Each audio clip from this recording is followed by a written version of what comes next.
Ravindran sir வணக்கம். வணக்கம் Ravindran sir, இப்போ இந்த பயிர் காப்பீடு சம்பந்தமாக நீங்க அதுக்கு வாங்கின கடன் நீங்க தள்ளுபடி பண்ணணும், பயிர் கடன் தள்ளுபடி பண்ணணும் அப்படின்ட்டு எல்லாம் பேசிட்டு இருக்கும்போது இந்த பட்ஜெட்ல அறிவிச்சிருக்கிறாங்க வேளாண் விளைபொருட்களுக்கு 100% பயிர் காப்பீடு வழங்க முடிவு செய்யப்பட்டுள்ளது அப்படின்ட்டு. இது எப்படி சார் 100%? அது எப்படி சார், எனக்கு புரியல, கொஞ்சம் சொல்லுங்க. 100% இழப்பீடு என்பது அதிகபட்சமாக 70% இழப்பீடு ஏற்பட்டாலே அது 100% கருதப்படும். ஓகே, அப்படிதான் வழிகாட்டுதல் இருக்கு. பயிர் காப்பீட்டு திட்டத்துல வழிகாட்டு அப்படிதான் காட்டப்பட்டது. 70% பயிர் பாதிப்பு ஏற்பட்டால் அது 100% கணக்கிடப்பட்டு இழப்பீடு வழங்கப்படும். அதான் அறிவிச்சிருக்காங்க. அதற்கு ஒதுக்கீடு செய்யப்பட்ட தொகை 648 கோடி ரூபாய்.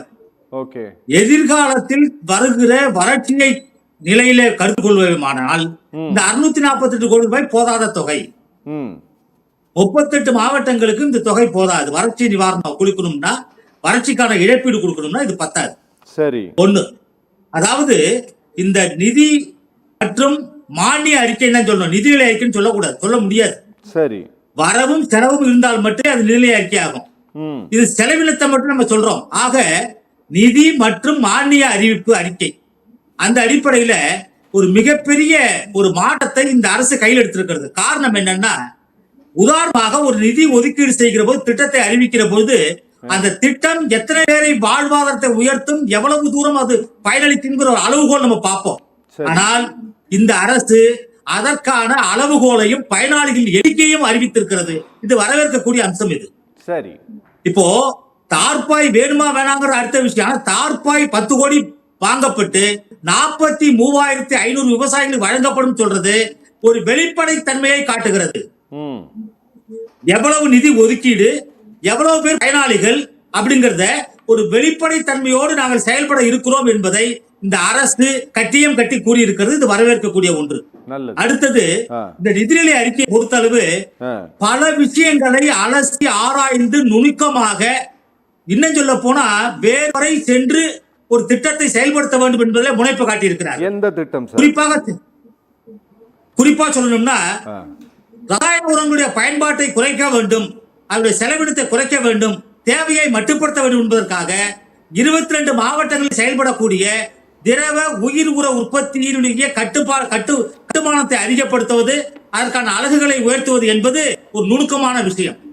ஆக உயிர் மேலாண்மையை ஊக்குவிப்பதற்காக 22 மாவட்டங்களிலே ஏற்கனவே செயல்படக்கூடிய, பயன்பாட்டில் முழுமையாக இல்லாத, விவசாயிகள் அறியாத திரவ உயிர் உர உற்பத்தியை ஊக்கப்படுத்துவதற்கும், அதை விவசாயிகள் உற்பத்தி செய்து உற்பத்தியை பயன்படுத்துவதற்கும் திட்டம் அறிவிக்கப்பட்டிருக்கிறது.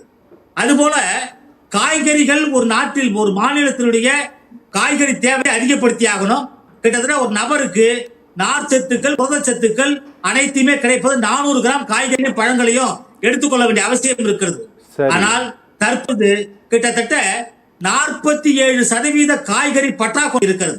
அந்த பற்றாக்குறையெல்லாம் தீர்ப்பதற்கு, அதாவது எந்த பயன்பாடுமே இல்லாத கடலோர பகுதிகளை தேர்ந்தெடுத்து அங்கு புதிய நல்ல நீர் கிணறுகளை உருவாக்கி காய்கறிகளை உற்பத்தி செய்யும் சொல்றாங்க. இதெல்லாம் ஒரு வரவேற்கக்கூடிய அம்சம். ரொம்ப நுணுக்கமா இதுல எடுத்திருக்காங்க. புரியல எனக்கு, சொல்லுங்க. புதிய பகுதிகளை தேர்ந்தெடுத்து அங்கு நன்னீர் கிணறுகளை உருவாக்கியா? கடலோர பகுதிகளில். கடலோர பகுதிகளில் எப்படி நன்னீர் கிணறு வரும்? மேல்மட்ட ஊட்டு இருக்கும். என்னது? 5 அடியில மேல்மட்ட ஊட்டு இருக்கும். 5 அடியில தண்ணி வந்துருங்களா? ஆமா சார், 5 அடி 6 அடி 7 அடி தண்ணி வரும். கடலோர மேல்மட்ட ஊற்று. சரி, அந்த மேல்மட்ட ஊற்ற நன்னீர், அந்த மேல்மட்ட ஊற்றை பயன்படுத்தி அங்கு பயன்பாடு இல்லாத நிலங்களை பயன்படுத்தி காய்கறியை உற்பத்தியை அதிகப்படுத்தி ஊக்கப்படுத்துவதற்கு திட்டம் அறிவிக்கப்பட்டிருக்கு. சரி, இதெல்லாம் வரவேற்கக்கூடிய அம்சங்கள். Okay okay. அதே போல வேளாண் வணிகத்தை பொறுத்தளவு கடந்த காலங்கள்ல விதைப்பு முதல் அறுவடை வரை நிலை மாறி தற்போது விதைப்பு முதல் விற்பனை வரை நிலைமை உருவாகி இருக்கு. இந்த விற்பனையை அவங்க வேளாண் வணிக ஆணையமாக கொண்டு வருகிறார்கள். இது திமுக ஆட்சியில் உருவாக்கப்பட்டது. ஆனால் அது செயல்பாட்டில் முக்கியத்துவம் அளிக்கல. ஆனால் தற்போதைய அரசு வேளாண் விவசாயியுடைய வருமானத்தை இரட்டிப்பாக்குவதற்கான வேளாண் ஆணையத்திற்கான நிதி ஒதுக்கீடு, அதற்கான சந்தை வாய்ப்பெல்லாம் உருவாக்கி இருப்பது ஒரு மிகப்பெரிய எதிர்காலத்தை நோக்கி சிறப்பாக செயல்படுத்தியிருக்காங்க என்பதுதான் உண்மை. சார், வேளாண் வணிக ஆணையம் வருமானத்தை இரட்டிப்பாக்குவது அப்படின்னா வருமானத்தை எவ்வளோ இரட்டிப்பாக்குவோம் அப்படிங்கறத பத்தி இந்த பட்ஜெட்டில் ஏதாவது சொல்லப்பட்டிருக்கா? ஏன்னா யூனியன் கவர்மெண்டோட ரெக்கார்டு படி உங்களுக்கு தெரியும், நமக்கு வந்து வெறும் 11,974 ரூபாய் தான் தமிழ்நாடு விவசாயிகளுடைய மாத வருமானம் அப்படிங்கிறது, அவ்வளவுதான் இருக்கிறது. இப்போ இந்த அரசு அறிவித்திருக்கக்கூடிய இந்த ஆணையம், போன கவர்மெண்ட் அறிவிச்சாங்க, அதை இவங்க இம்ப்ளிமெண்ட் பண்ண போறாங்கன்னு சொல்லக்கூடிய இந்த ஆணையத்தின் மூலமாக என்ன நடக்க போகுது சார்? என்ன நடக்கும்னு நீங்க எதிர்பார்க்கிறீங்க? கடந்த ஆட்சியில வேளாண் வணிக துறையாக இருந்தது, தற்பொழுது வேளாண் வணிக ஆணையமாக அறிவிக்கப்பட்டிருக்கிறது. இந்த ஆணையத்தின் வாயிலாக ஒரு தன்னாட்சி அதிகாரத்தோடு வேளாண் விளைபொருட்களை ஒரு உரிய விலையில் விற்பதற்கான வாய்ப்பை உருவாக்கப்படும். அதாவது சார், எனக்கு கொஞ்சம் தெளிவுபடுத்துங்க. மத்திய அரசாங்கத்தினுடைய ஈனாம் திட்டம் இருக்கிறது. இந்த ஈனாம் திட்டத்திற்கு எந்த வகையில் மாறுபட்டது இப்போது இருக்கக்கூடிய இவர்கள் உருவாக்கி இருக்கக்கூடிய வேளாண் ஆணையம்? ஈனாம் திட்டம்ங்கிறது ஒண்ணு, அது பிளாட்ஃபார்ம். அந்த பிளாட்ஃபார்ம்ல இவங்க வியாபாரிகளை அதிகமாக வரவழைத்து போட்டியை உருவாக்கி வேளாண் விளைபொருள் விற்பதற்கான வாய்ப்பு உருவாக்கப்படும். எனக்கு புரியல. குறைந்தபட்ச வியாபாரிகள் மட்டுமே விவசாய பொருட்களை வாங்க முன்வருவார்கள். வியாபாரிகளே போட்டி இருக்காது சார். இப்போ எனக்கு கொஞ்சம் தெளிவுபடுத்துங்க. அதாவது ஈனாம் வேற, தமிழ்நாடு அரசாங்கம் உருவாக்கி இருக்கிறதுக்கு வேறையா?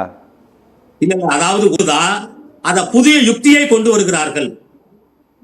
ஈனாம்ங்கிறது நீங்க எங்க வேணாலும் எங்க இருக்கிற விவசாய வியாபாரிகளால தொடர்பு கொள்ளலாம். அந்த பொருளுடைய மதிப்பை நீங்க வெளிப்படுத்துறது தான். அது ஒரு ஆன்லைன் வர்த்தகம் தான். ஆனால் இப்ப இந்த யுக்தி என்பது வியாபாரிகளிடையே போட்டியை உருவாக்கி அதிகப்படியான வியாபாரிகளை வரவழைத்து வேளாண் விளைபொருட்களை கொள்முதல் செய்வதற்கான, அதிக விலை கொடுத்து வாங்குவதற்கான வாய்ப்பை உருவாக்குகிறார்கள்.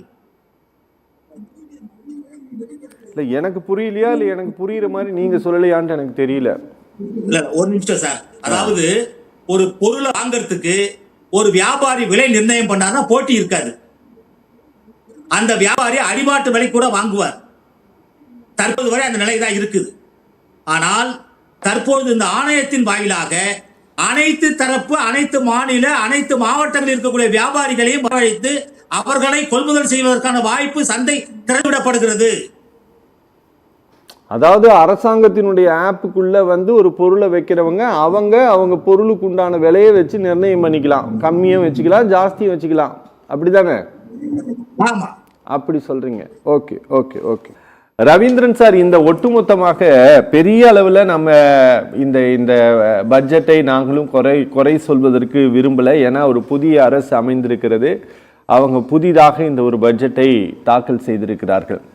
எல்லோரும் பெரிய அளவில் அனுபவம் இல்லாதவர்கள், நேரடியாக அமைச்சரானவர்கள் அப்படிங்கிறதுனால சார், இதில் அதிகாரிகளுடைய கை இந்த பட்ஜெட்டில் மேலோங்கி இருக்கிறதா, அல்லது உங்களை மாதிரி விவசாய சங்க பிரதிநிதிகளுடைய கோரிக்கைகளும் கருத்துக்களும் இந்த பட்ஜெட்ல அதிகமாக இடம்பெற்றிருக்கிறதா? விவசாயிகளுடைய கோரிக்கை முக்கியத்துவம் கொடுக்கப்பட்டிருக்கு. சரி, அதாவது நீங்க வாழைக்கு வந்து முட்டு கொடுக்கறத பத்தி சொல்றீங்க. உண்மை நிலை என்னன்னா, வாழைக்கு பயிர் காப்பீடு திட்டம் இருக்கு.